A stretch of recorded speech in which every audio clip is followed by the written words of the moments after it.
మీ ఎలాంటి వ్యాపార ప్రకటనలకైనా వెంటనే మా ఛానల్ సంప్రదించండి. గురుర్బ్రహ్మ గురుర్విష్ణు గురుదేవో మహేశ్వర గురు సాక్షాత్ పరబ్రహ్మ తస్మై శ్రీ గురవే నమః.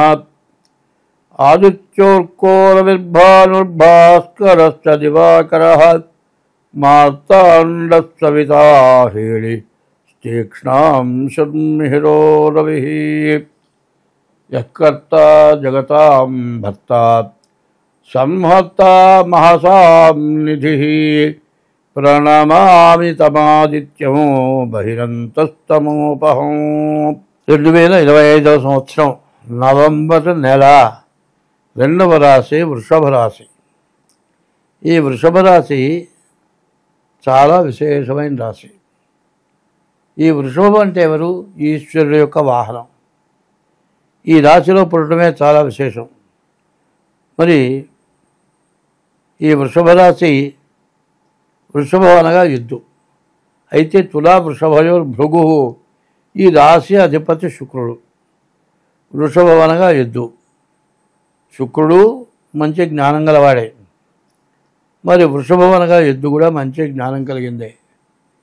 వీళ్ళు పూర్వజన్మ సుకృతం ఉంటేనే ఈ రాశి వాళ్ళు ఇట్లా పుట్టడం జరుగుతుంది.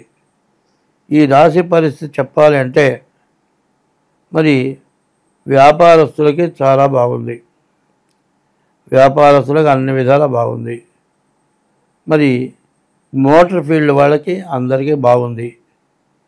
ఈ రాశికి ఏకాదశంలో శని ఉన్నాడు. ఈ రాశికి ఏకాదశంలో శని ఉండటం వల్ల ఇది ఒక్కరోజు కాదు, మార్చి 30 నుండి 2 సంవత్సరాల 6 మాసాలు ఈ వృషభ రాశికి శని ఏకాదశంలో ఉంటాడు. చాలా మంచి చేస్తాడు. ఎందుకంటే అన్ని గ్రహాలలో కూడా మంచి బలమైన గ్రహం. ఈ శని వల్ల ఎట్లా ఉంటుందంటే, శని బాగుండకపోతే వాడు పడే నష్టం ఎవడు పడడు.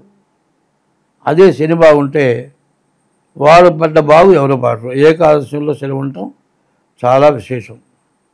అటువంటి శని మీకు మేలు చేయడానికి సిద్ధంగా ఉన్నాడు. అటువంటి దాన్ని ఉపయోగించుకోవాలి. ఎట్లా ఉంటుందంటే, తండ్రి అన్ని విధాల సర్వస్వం ధారపోసి మా అబ్బాయికి డాక్టర్ కావాలనుకుంటాడు.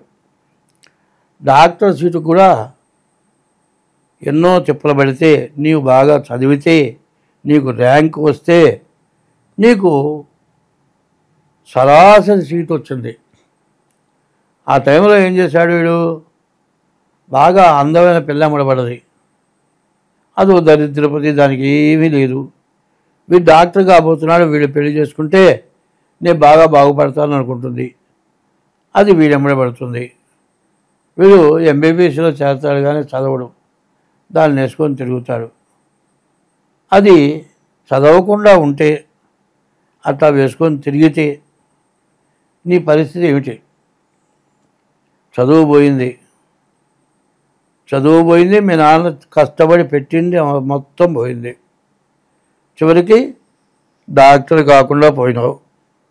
ఇవేం చేస్తుంది? నీ దగ్గర కాలేజీ ఫీజుకో లేకపోతే ప్యాకెట్ మనీనో ఇచ్చిన డబ్బులు వాడుకొని శుభ్రంగా లాడ్జింగ్లకి జల్సాగా తిరిగి చివరికి వచ్చేప్పటికి మీ నాన్న అనుకుంటాడు, మా అబ్బాయి డాక్టర్ చదువుతున్నాడు. పల్లెటూళ్ళలో చెప్పుకుంటారు, ఇగో మా అబ్బాయిని వేరే ఉద్యోగం చేయించడం, ఇక్కడే డాక్టర్గా పెడతాయి పల్లెటూళ్ళని, అందరికీ సేవ చేయిస్తాను నా కొడుకు చేత, నాకు ఆస్తి ఉంది, పొలం ఉంది, మేము బతకగలం, అందరికీ మేలు చేస్తానంటాడు. వీడేమో అమ్మాయిలు నేర్చుకొని తిరుగుతారు. మొత్తం తండ్రి అప్పులు చేసి పెట్టేది మొత్తం పోతుంది. ఎట్లాంటి పరిస్థితి? శని ఏకాదశంలో ఉన్నాడు, మంచి టైము. అయితే ఏదైనా నువ్వు పాపం చేసి ఉంటే శని వల్ల కూడా అట్లాంటి నష్టం వస్తుంది. అది కాకుండా కుజుడు సప్తమంలో ఉన్నాడు. కుజుడు సప్తమంలో ఉండటం మహాదోషం. ఆ కుజుడు సప్తమంలో ఉండటం చేత ఈ వృషభ రాశి వాళ్ళకి ఆడపిల్ల వల్ల నష్టం కలిగే లక్షణాలు బాగా పూర్తిగా ఉన్నాయి.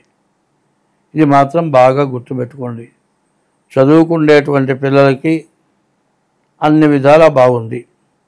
మరి ఎంబీఏ చేసేవాడు కానీ డాక్టర్ చేసేవాళ్ళు కానీ, బీటెక్ చేసేవాళ్ళకి కానీ, విదేశాలకు వెళ్ళే వాళ్ళకి కానీ అన్ని రకాలుగా బాగుంది.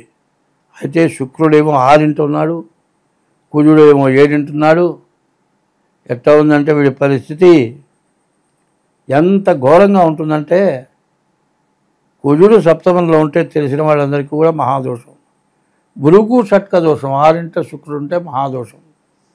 ఇటువంటి పరిస్థితుల్లో వాడు ఆడపిల్ల మొహం చూడకపోతే కూడా ఏంది అసలు పలకవేంది, మాట్లాడవేంది, అసలు నువ్వు మగవాడివేనా అని రెచ్చగొట్టి వాడిని నాశనం చేస్తారు. ఇంత వివరంగా ఎందుకు చెబుతున్నానంటే, విశ్వామిత్రుడు లాంటి వాడిని మరి ఇంద్రుడు దేవకన్యల్ని పంపించి తపస్సును చెడగొట్టడానికి ప్రయత్నం చేశాడు. మరి మాతంగ కన్యలు అనేవాడు పుట్టారు ఆయనకి. విశ్వామిత్రుడు లాంటి వాడే దెబ్బతిన్నాడు. ఈ రాశివాడు దెబ్బతినటం పెద్ద కష్టం కాదు.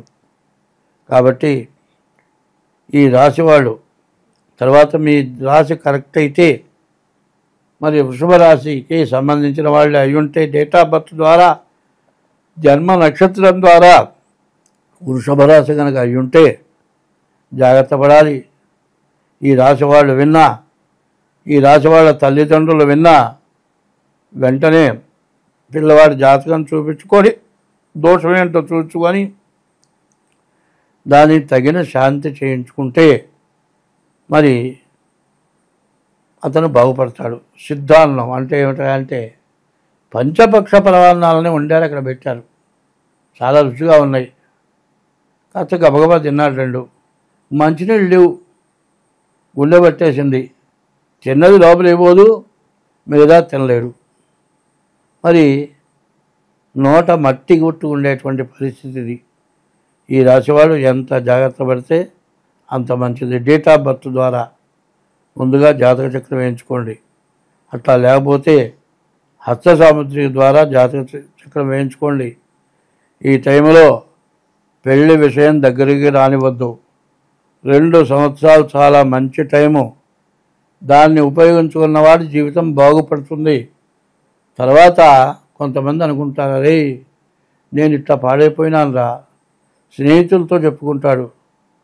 ఒకడు ఇళ్లలో ఎలక్ట్రీషియన్ చేస్తాడు, నాకు తెలిసిన స్నేహితుడు. వాడు మాతో పాటు చదువుకుంటానికి వస్తే వాడికి విఘ్నేశ్వర పూజ చెబుతున్నా, వాడి నోరు జరగట్లా. మా గురువుగారు దొడ్లో స్నానం చేస్తున్నాడు, ఎదురుకుండా పాఠం చెబుతున్నా. 10 సార్లు చెప్పారు, ఎద్దులాగా ఉన్నావు, అక్షరాలు పలకవేరా అనగానే వంగదీసి ఒక్క గుద్దు గుద్ది బజారు పడిపోయినాడు. మరి వాడు ఎలక్ట్రీషియన్, ఇప్పటికి కూడా ఇళ్ళకి ఎలక్ట్రీషియన్. గోడలు ఎక్కాలి, నిచ్చెనేసుకుని ఎక్కాలి, స్టూల్ మీద ఎక్కాలి. వాడికి హార్ట్ అటాక్ వచ్చింది. చూసావురా, నువ్వేమో చదువుకున్నావు, నువ్వు చదువు చెబితే నేను చదువుకోలేదు, వాడు ఎలక్ట్రీషియన్ పని చేస్తున్నాను, వచ్చే డబ్బులు ఎటు చాలటం లేదు, పిల్లల్ని చదివించలేకపోతున్నాను, ఇబ్బంది పడుతున్నాను అని ఇన్ని రకాలుగా వాడు బాధపడుతున్నాడు. ఇట్లాంటి సమయంలోనే వాడు ఈ రకంగా బాధపడ్డాడు. కాబట్టి ఈ వృషభ రాశి వాళ్ళ పరిస్థితి పెళ్లి కావటానికి మాత్రం బాగా అవకాశం ఉంది. పెళ్లి చేసుకునే పని చేయొద్దు. దొరికింది కదా, నేను ఆమెను ప్రేమించాను, ఆమె నన్ను ప్రేమించింది, ఇంట్లో వాళ్ళు ఒప్పుకోకపోతే మన రిజల్ట్ ఇచ్చిపోదాం, ప్రేమ పక్షులం మనం, ఎవరేమన్నా ఇక వినం అని బజార్న పడద్దు. జాగ్రత్తగా ఉండండి. స్వస్తి.